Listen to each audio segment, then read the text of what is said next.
My name is Aaron Perez. I'm an engineer at the North Dakota Department of Transportation and Materials and Research. And I am here to introduce two different presentations with three different presenters. So for our first presentation, it'll be the Introduction to Pavement Smoothness and Grinding, and that'll be by Dustin Lang and Larry Scofield. So Dustin Lang is a professional engineer with the North Dakota Department of Transportation and part of the Grand Forks District, and is a transportation manager team lead there. And Larry Scofield is a professional engineer and is the Director of Engineering and Research at IGGA and also the Director of Pavement Innovations at ACPA. And then our next presentation will be by Greg Johnson. Greg Johnson is a professional engineer with Terracon as a senior engineer and has over 30 years of experience in materials engineering and testing. And he will be talking about understanding batch tickets. So without further ado, here's Dustin and Larry.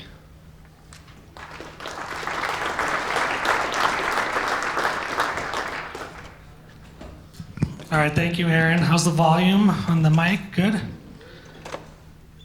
Well, welcome everybody to the breakout session on concrete paving smoothness and grinding. I'm going to jump right into it here and give you an outline of our presentation. I'm going to cover how we as roadway engineers define smooth pavements.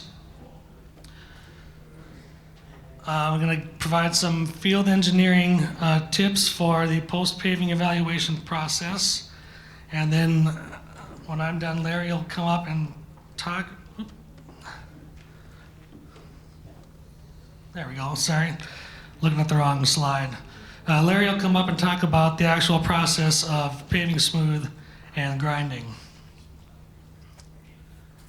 So when it comes to roadway, what is smoothness? How do we define smooth?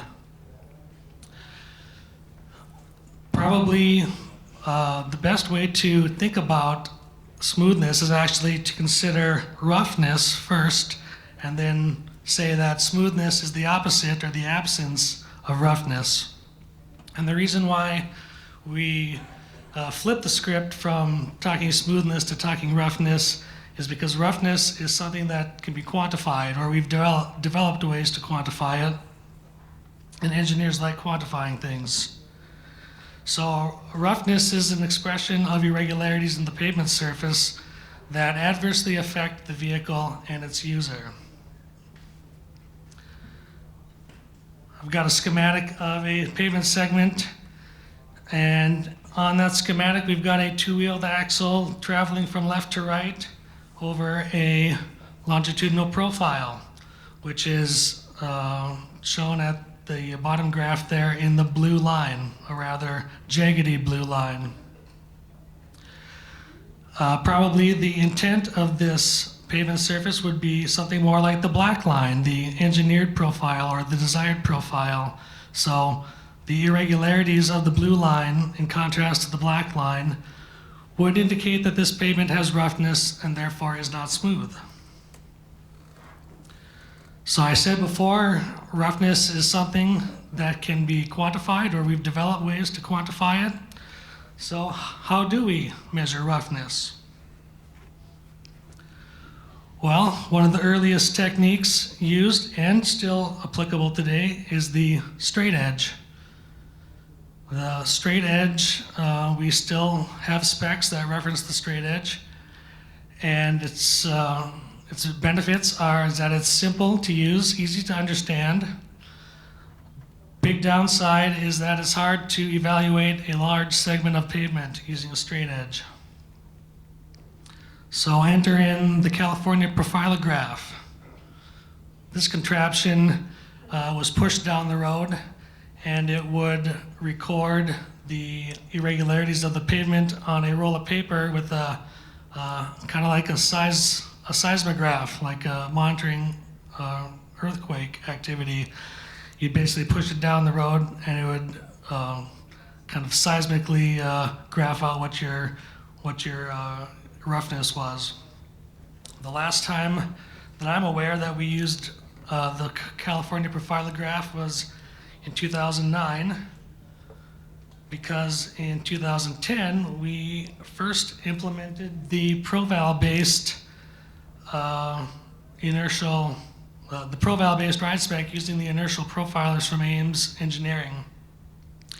And how these devices work is that they shoot lasers onto the pavement surface as the vehicle passes over them. And so these machines have the capability of collecting a vast volume of data, and it can do so very quickly.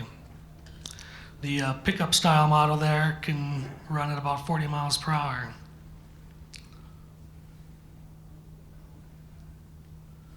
So what do we do with this data that we've collected? Well, how is it expressed? Well, the International Roughness Index was developed in the 1980s, generally known in the industry as the IRI. And what the IRI said was that a standard vehicle's accumulated suspension motion, so up and down vertical motion, measured in inches divided by the distance traveled during the measurement in miles, is what the roughness index is. So inches per mile is the unit. If we go back to the schematic, if we were able to perfectly match the black line, the engineered profile or the desired profile, the IRI of that pavement would be 0 because there would be no irregularities and therefore no roughness and perfectly smooth. That is a perfect world scenario that does not exist in real life. So what is a real life IRI value? Well, according to the DOT pavement management condition ratings, any IRI that's less than 60 is considered a pavement in excellent condition. And you can see how it goes on forth from there. When we build a brand new concrete road, we incentivize contractors who can achieve IRI along these same parameters.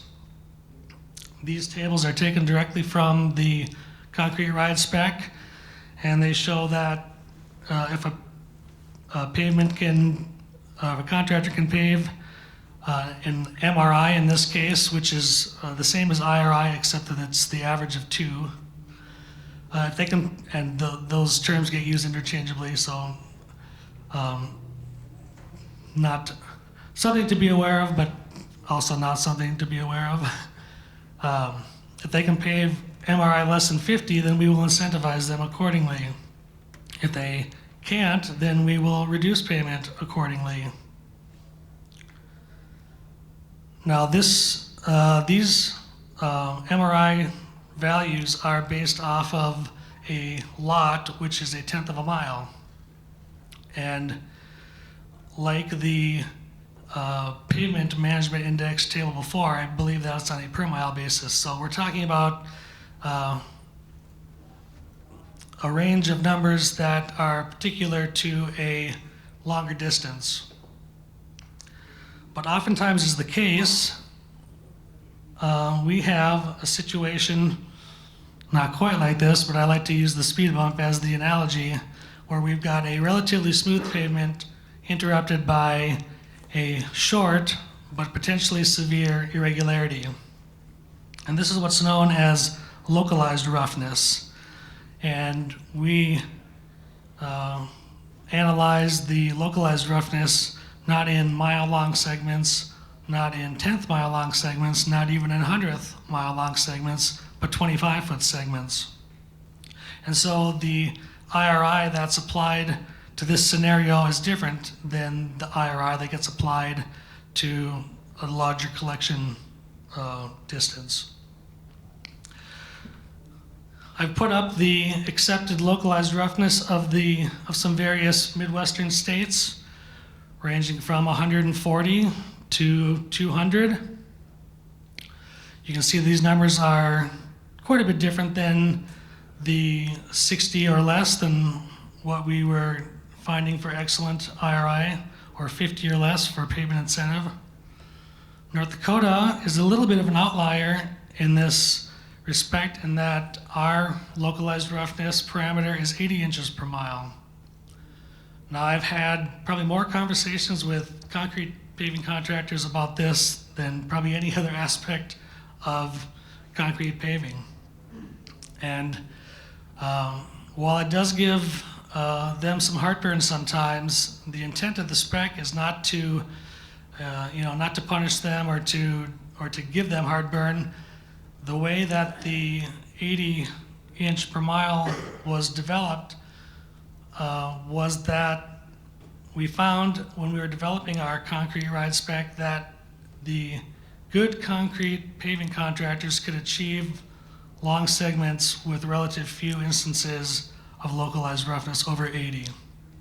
And that is why we felt that would be the standard to hold all contracts to. But it also emphasizes the importance of getting that pave done the best you can first time around, so you don't have to do a lot of corrective grinding or get disincentive. And that's the sort of things that Larry's going to be talking about when I bring him up in just a couple minutes. Before we do that, I want to jump ahead. I am a field engineer, and kind of in my heart and soul. So I like being in the field, and so I want to offer some tips and insight to field personnel when it's time to get that data collected. First off, when it's time to get your profiler on site, make sure that he's got the longest segment length possible that he can do. That way you don't have to marry too many different pieces of data, files of data together, and it maximizes the efficiency of his trip. It helps to sweep the surface to be profiled, just like in curling. I've done a side-by-side study that did show that the sweeping does help. So normally you don't have to tell contractors to do it because they want to get their best IRI right off the bat. But if you ever run into one that wasn't planning on doing it, I would recommend it. Go ahead and locate any events. And by events, I mean things like paving headers, bridge ends, any other exception area that you can quickly locate and enter into the GPS once the profiler gets there. That'll save him some time.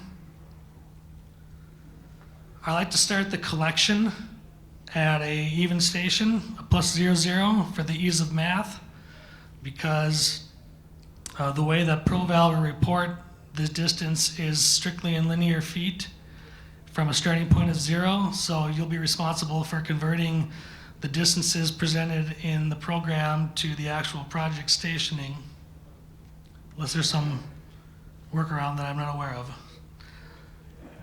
And then make sure your contractor can flag the intersections so the profiler can complete the run nonstop and at a constant speed. When we've got our data collected, it is the responsibility of the contractor to present a corrective action plan to the engineer.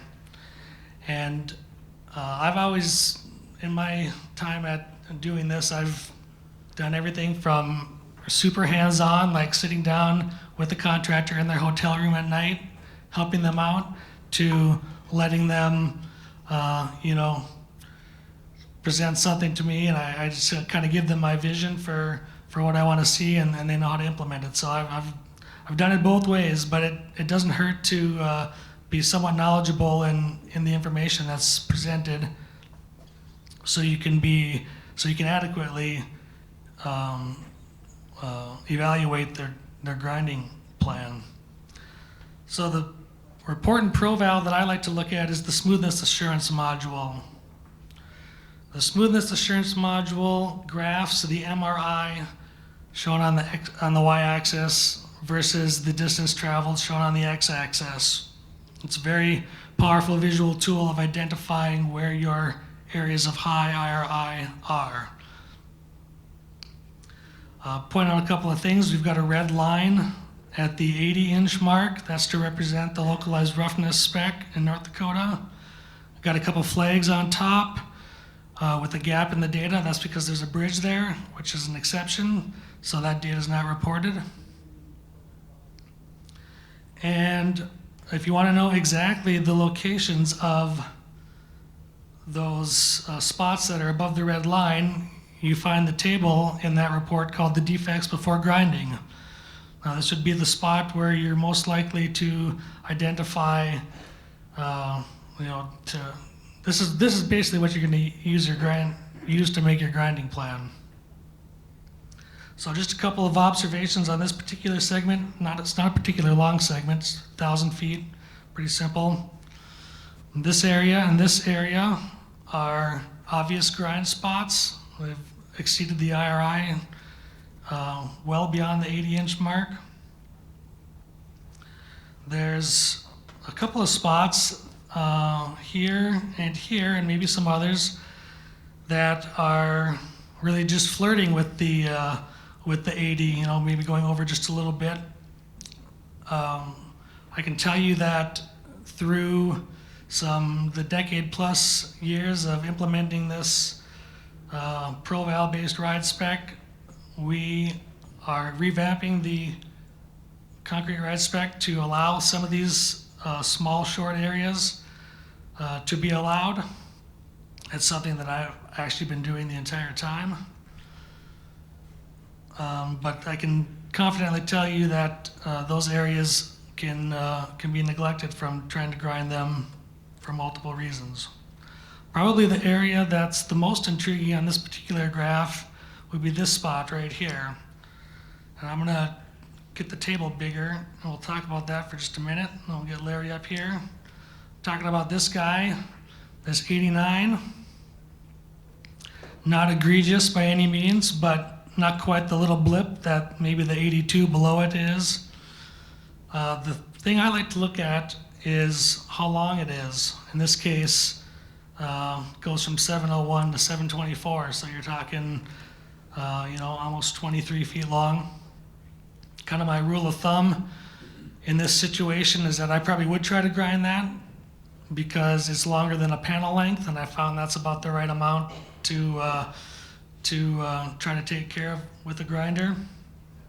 But as with any engineering related decisions, the hardest part is determining how to handle results that are just out of the spec. So this is ultimately, a judgment call in the field between the staff, the field engineering staff, and the contractor.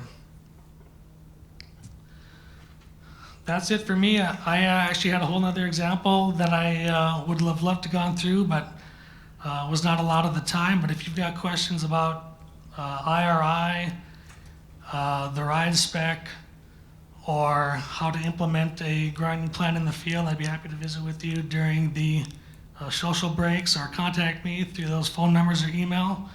And we're gonna get Larry up here now.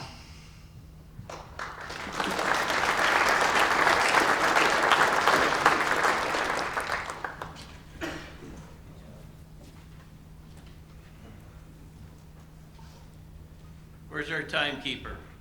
Raise your, okay. So where you're I don't know if I can do this without a pointer, but I don't have one that I know of. So let's, here we go right here. Well, so I'm gonna get right into this. The first thing I wanna do is give some shout outs to the CPTEC Center, Bob Risser, Tyler Lay, Diamond Products, and a whole bunch of other people who I probably lifted material from and don't remember it anymore. What I want to give you in the first bit is what I consider some of the best references. So if you look on the left-hand side, you see the document from the CPTEC Center. This is an excellent document if you have interest in this subject. The one in the middle, how many people have ever seen that before? Understanding Slip-Form Pavers. That's probably 30 years or more old. That was by Bob Risser. I think that's one of the best documents that's ever been done. It explains it very well. The technology's improved, but it's still the same concepts. Far right is a FHWA training course that was sponsored by them through a CPTEC Center and ACPA. And if you want good information on how diamond grinders work, you'll see some of that in slides here, but that's also a good one. Out of the CPTEC Center guidelines, you can see there, this is one of their pages. You can see the different factors that affect smoothness. The only thing to note there is just a ton of them. Dustin talked a little bit about specifications. I'm going to touch on paving and grinding. and the mixture factors just a little bit. All of them are important. I'm not ignoring the human factors one. There's just way more material that would ever be able to cover in this. First message I want to give you is a paver is like it's an extrusion machine, and if you can embrace that concept, you understand how it's supposed to work. Just like you squeeze toothpaste out of your tube, that's an extrusion device. The only difference with the paver is the paver's moving and not the concrete where the toothpaste comes out. So remember, that's the whole concept of a paver. And if I had a cursor, I'd show you, if you look over where it says uniform concrete head, excess concrete, that's where the concrete's deposited or placed. It could be end dumps, it could be ready mix, it could be belt side placers. All those things get it there. The idea is to have it in equal quantities and uniform by the time it gets to the machine itself. You can see the little auger label there. Then it's going to go underneath the strike-off plate, and I apologize, I said I can't point to these things, so you're going to have to read them. And again, the whole idea is we're trying to extrude this, and the best extrusion is consistency, okay? So now it goes underneath the strike-off plate into what you'll notice that dashed line says a grout box. That area is where we're trying to consolidate the concrete, vibrate the concrete, and make it, you notice the term fluidized on there. That's to get it to go through underneath the pan where we're going to extrude it on the machine. Notice the little tamper bar that's shown on there. What that's doing is knocking the big aggregate from the surface, so you have a little bit of mortar on the surface top. So this is one of the things to just showing you some of the issues that come up where you have the edge. Notice right where it says overbuild of edge, it's a little bit high and then it settles out, makes a nice square edge. That's how you want it to work. And notice that the last bullet there for good profile results, pan should be set parallel to the string line. That's both in horizontal and vertical grade. If it's not, I'll guarantee you that you're going to have some issues. The other thing I should have mentioned on the last slide, understand when you make an adjustment, either intentional or unintentional, on a paver, it takes 100 to 200 feet to stabilize it. So when you have super elevations, ramps, all those kind of things, they just don't adjust in 5 or 10 feet.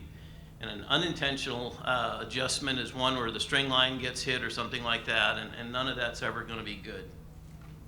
So if you look in the the left-hand side, you can see we have the edge slump. If your paver's not set up right, you can get that. So when you try and do your adjacent lane, you're going to match a low spot. Same way, if the attitude or the attack angle of the pan itself is wrong, you can create bumps. And when I said that the paver has to be parallel to the string line, both horizontal and vertical, you'll notice on the right-hand side, the tracks and the whole paver is set up properly, and it's parallel to the string line. But you can have your tracks parallel to the string line, but the paver can be at an angle.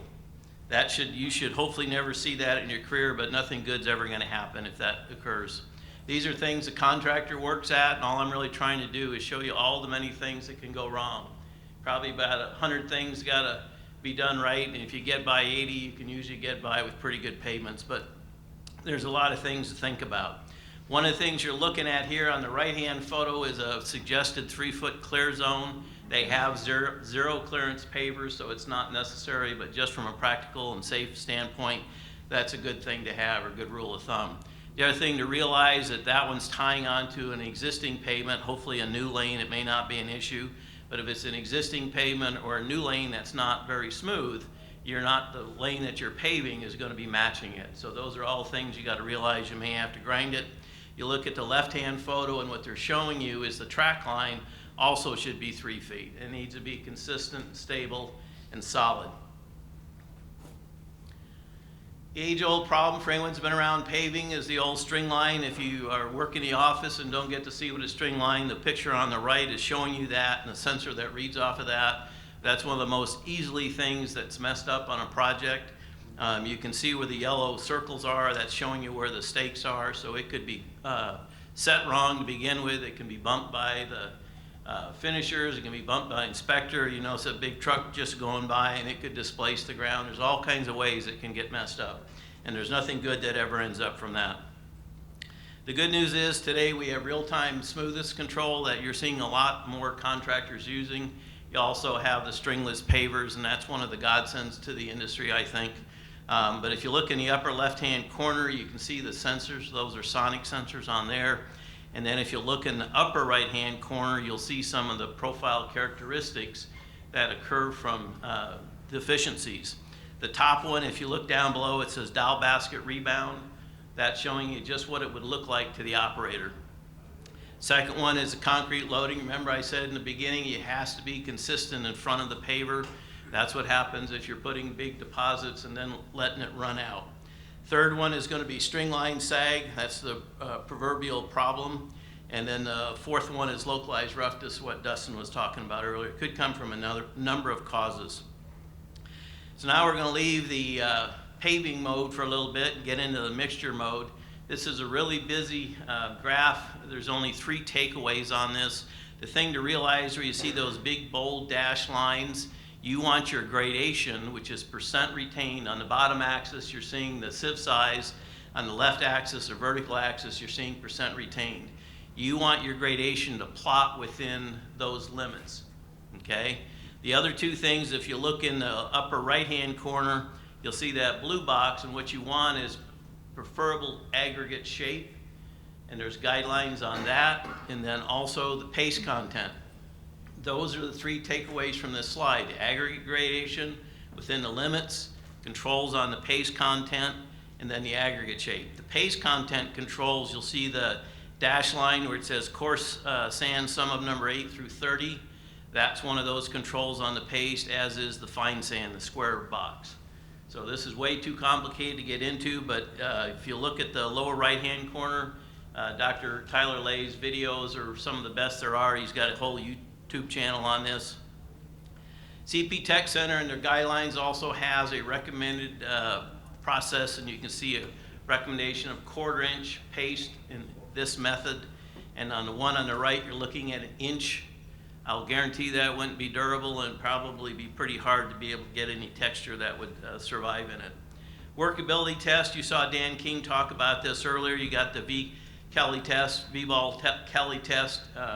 They're hoping to get a quantitative number. And you got Tyler Lay's box test, which is more of a qualitative.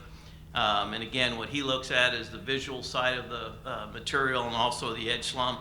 He also has the float test, where if you look in the lower right-hand corner, you'll see the 3 indents in the mixture, and then they pass that float over it as many times as it takes to fill it in. They count the passes. Pretty simple test. Now I talked about mixture, and what's the proof that that has any impact on smoothness? Well, this again is from Dr. Tyler Lay. What you're looking at is Minnesota paving mixtures that were the contractors used between 1996 and 2011. Interesting thing here, the tarantula curve did not exist before 2011. So this is what the contractors felt was necessary to actually get smooth pavements. And if you look on the bottom axis, you got time. Left axis, you got percent of their gradations that were within what we now call the tarantula curve. Right-hand side is roughness in IRI. So if you look in the blue, what you're looking at is the percent of aggregate gradations that fit within the tarantula curve. And notice they go up and to the right and then keep climbing up until 2010-11. The brown curve or arrows are actually showing you the smoothness. So notice that as the percent compliance with the tarantula curve increased, the smoothness went down about 20 inches on average. Okay, this is fast and furious. If you haven't figured it out, we're gonna talk about diamond grinding now. And if you look, and for those on both sides, it'll be the wheels on the far left. Those are called the dolly wheels. And the next thing I'm gonna show you is the, well, I can't show them to you. The thing that you need to note is the effective wheelbase, and you can see on the left-hand side of that arrow is actually what we call depth control wheels. Most people don't understand that very well, so when you're going in a ProVal, that effective wheelbase is really what's important on the grinder. We recommend a minimum of 12 feet. I'm gonna skip through this because we're running out of time here. Skip that one. One of the things you need to understand when you see things like this, a lot of the profile experts will tell you this is non-round depth control wheels. I would argue that that's not true at all. This is what we call indexing or chatter. There's a number of reasons, but It can seriously affect roughness, so if you have it, that's a machine issue. If you have a head that has blades that are off, out of round, burned, you'll get a mixed texture. Also, if you have the wrong number of blades per foot on your head, notice you got 60 blades per foot in the lower half, 52 blades per foot in the upper half. The upper half, the fins will break off with time, but initially it'll affect your initial roughness. One of the other things you got to worry about is actually curl and warp. This is a 1944 graph from California at 6 hours, different ages as you go down. But notice the morning and afternoon roughnesses are different. That's not new news. The other thing I want to leave you with is we still someday have to realize that roughness is a three-dimensional problem, not just a two-dimensional as we now treat it. Owners look at the right wheel path, the left wheel path, develop an MRI, which the profile is nobody knows where that profile exists. I have to come in as a grinder with either 3 foot or 4 foot head, start on the right-hand side and hope I smooth out your profile. Someday we're going to have to look at trying to do both transverse and longitudinal profile. We currently only measure 5 or 6% of the surface area. Someday we'll probably go to percent within limits, and that's about as fast as I can talk and I need to breathe. So how long did I go over when you held up 2 minutes? 5 minutes over, I apologize.